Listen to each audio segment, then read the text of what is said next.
안녕하세요. 새로운 시작의 이준혁입니다. 이번 시간에는 변수와 상수에 대해서 알아볼 거예요. 일단 지난 시간에 변수에 대해서 간단하게 살펴봤는데 이 변수에 대해서 알려면 이 등호에 대해서 알아봐야 돼요. 수학에서 사용하는 등호랑 프로그래밍에서 사용하는 등호가 달라요. 프로그래밍에서 사용하는 등호 같은 경우에는 오른쪽에 있는 값을 왼쪽에 넣는다 라는 개념으로 사용을 해요. 이거는 파이썬 뿐만이 아니라 다른 프로그래밍 언어에서도 이와 같이 사용을 해요. 예로 들어서 이런 식으로 표시를 하면은 오른쪽에 있는 10이라는 값을 a라는 변수 상자에다 넣는다는 개념이에요. 수학에서는 원래 이 등호가 좌변과 우변이 같다, 항등식이다 라는 것을 표현하기 위해서 사용하잖아요.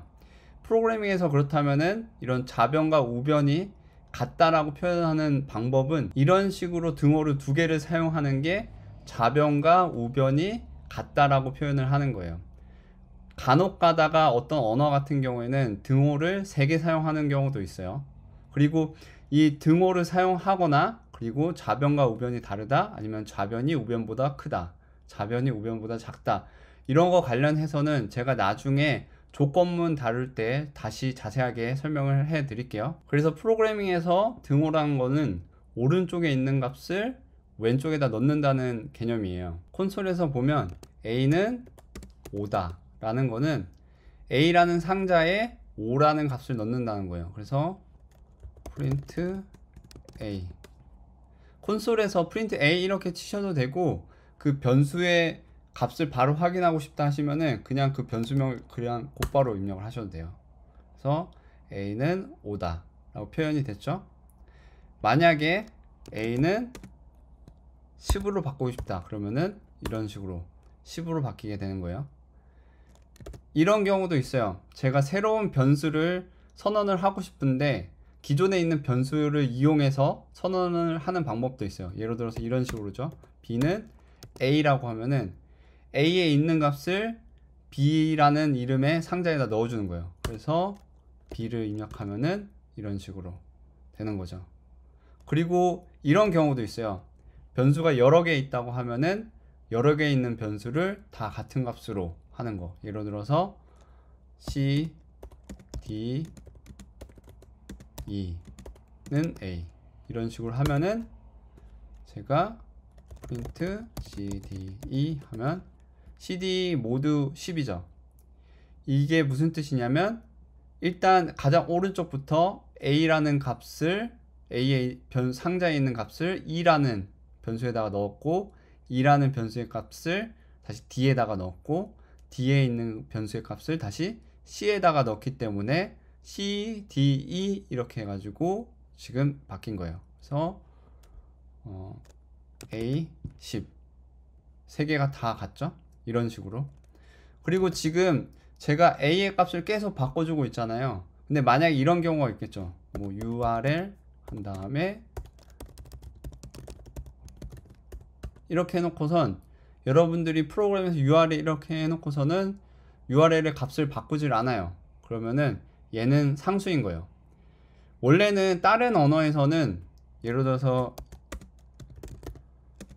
const나 아니면 final 뭐 이런 단어를 앞에다 써가지고 한번 처음 값을 설정하면은 절대 못 바꾸게 하는 게 있거든요.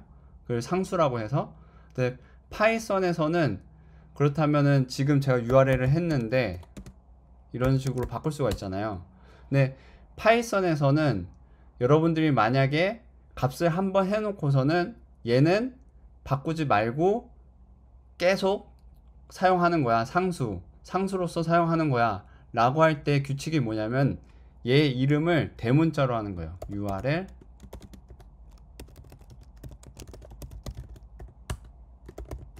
물론 이렇게 대문자로 변수명을 하더라도 값을 바꿀 수 있어요. 근데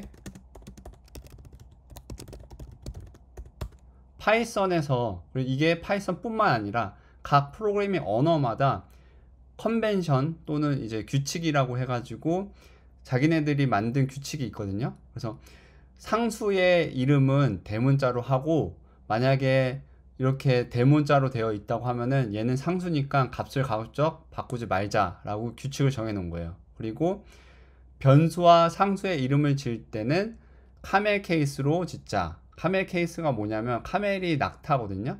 그래서 낙타 등 모양처럼 생긴 것처럼 짓자. 그래서 일반적인 변수는 규칙이 소문자와 카멜 케이스예요. 예를 들어서 마지막 이름 last name이라고 하면은 이런 식으로 짓는 거예요.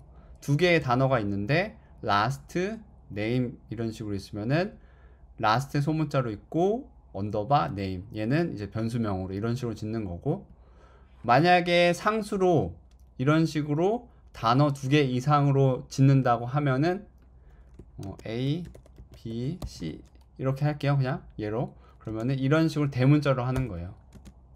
A, B, C. 이게 일종의 규칙인 거예요. 그래서 처음부터 여러분들이 할 때 이런 규칙을 좀 알고 나중에 또 다른 사람이 짠 코드를 봤을 때 아 이게 무슨 의미로 썼구나, 변수로서 썼구나, 아니면은 상수로서 썼구나, 이런 규칙을 알기 위해서 이제 미리 설명을 드리는 거예요. 이번 시간 제가 변수와 상수에 대해서 설명을 드렸고, 다음 시간에는 또 다른 내용으로 설명을 드리도록 할게요. 저는 또 다음 시간에 만나도록 할게요.